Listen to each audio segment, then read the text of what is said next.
Good morning friends and welcome to the pre-market session. We had flat markets as far as US and European markets are concerned, and no real major trigger except for the fact that factory sales data that came out from US were not up to the mark. What's important for the next couple of days is that there is going to be a meeting of the G7 finance ministers to find a way out for the Eurozone problems. And also there's going to be a ECB meet where there are expectations building up about some kind of a bailout package. Also the way the US economy is progressing, there are also expectations that you might see a QE3 over the next few days when the Fed meet is held. So you might see some kind of expectations running up, and that could lead to some kind of a recovery in the commodity prices, and the risk on trade may really play out. Also friends, in terms of flows, we had the net selling by the FIs in the cash market to the tune of 678 crore, whereas the domestic institutions were biased to the tune of about 450 crore. We've seen some kind of a spike in crude oil, about 0.5% to 1% pullback. We saw a very smart pullback in our own markets, and a key level of about 47.70 is acting as an important support. Also some of the banking stocks, we had seen a good amount of strength after the remarks from the Deputy Governor of RBI that there is a scope for a rate cut because of the fall in the crude price. So in that context, let's do a technical check with Gaurav. Hi Gaurav, good morning.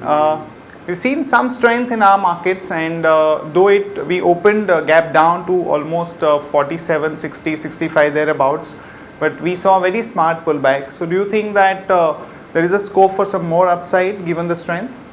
Yeah, as can be seen from the daily chart, overall trend is down. Nifty has broken down from a bearish triangle, form a 5-wave setup on the downside, and since then it formed a complex pullback which took a form of a bearish flag, and from there it has broken down. In the last trading session, it has moved up to retest the flag pattern. Hourly chart shows the flag breakdown, and Nifty is moving up to retest the pattern trend line. However, 20 and 40 hourly moving averages are there in between, and which will pose as key resistances, and the levels are 4863 and 4887 respectively. So near these levels, Nifty can find some resistance and can start with next leg on the downside. Overall, we expect that Nifty can trade in a range-bound manner from short-term perspective. However, unless it closes above 20 DMA, that is 4916, our bias will remain down. And on the downside, targets will be 4770, that is yesterday's low, and below that, next level would be 4600, that is a crucial swing low. Right.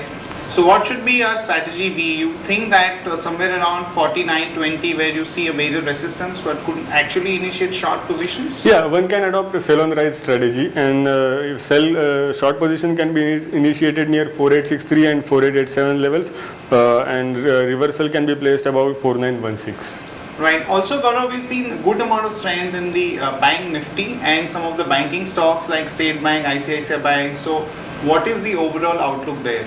Yeah, if we see the recent picture, Bank Nifty has outperformed the benchmark index, that is Nifty.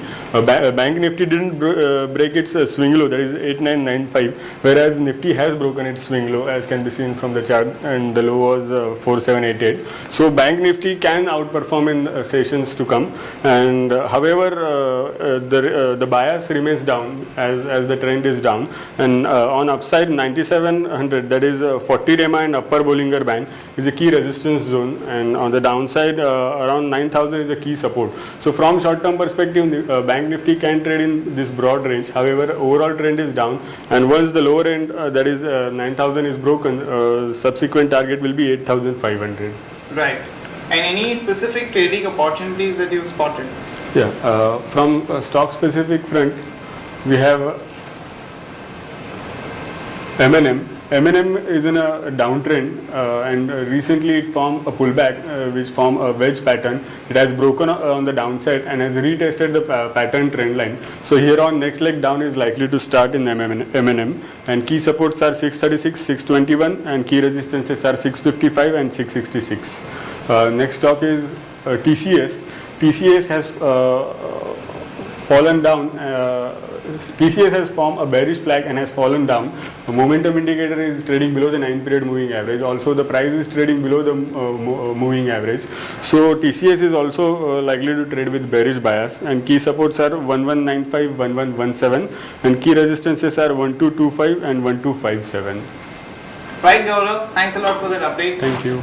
Friends, in terms of news, Hero Honda Motors, which reported good set of numbers, also has announced a capex of 2,000 crore. They are going to set up 2 facilities in Rajasthan and Gujarat, and they are also going to set up R&D center at Jaipur, which is actually sentimentally positive for Hero Honda. Also, they have given some kind of a guidance on their export sales for FY13. They are looking at about 25% growth there. We've seen some kind of a strength in Hero Honda Motors, and today also we might see some more up move there.